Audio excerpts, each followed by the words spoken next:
রাজধানীর উত্তরায় মাই টিভির প্রতিষ্ঠাতা চেয়ারম্যান ও ব্যবস্থাপনা পরিচালক বিশিষ্ট গণমাধ্যম ব্যক্তিত্ব নাসির উদ্দিন সাথীর গর্ভধারিণী মা মরহুমা ওমেদা বেগমের 18তম মৃত্যুবার্ষিকী উপলক্ষে এক মিলাদ ও দোয়া মাহফিলের আয়োজন করা হয়। উত্তরা থেকে প্রতিনিধি মোশাররফ হোসেনের তথ্য ভিডিও চিত্রে দেখুন বিস্তারিত। উত্তরা প্রতিনিধি মাহমুদা আক্তার পুষণ ও শাহজালাল জুয়েলের আয়োজনে উক্ত অনুষ্ঠানের আয়োজন করা হয়। শ্রদ্ধা ও ভালোবাসার মধ্য দিয়ে আয়োজিত এই অনুষ্ঠানে মরহুমার আত্মার মাগফিরাত কামনা করে কোরআন তেলাওয়াত, দোয়া ও মোনাজাত করা হয়।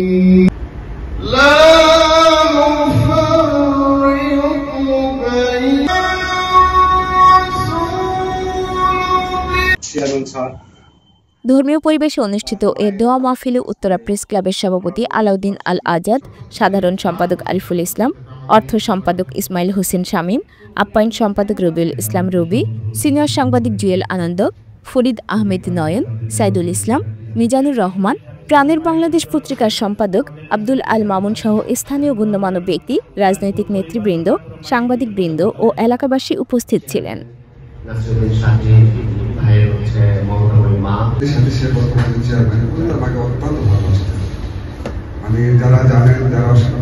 সবাই মিলে তোমার কাছে ক্ষমা চাচ্ছি গো মাওলা। ও মাওলা, মেহেরবানি করে তার জীবনের সমস্ত গুনাহগুলিকে তুমি মাফ করে দাও।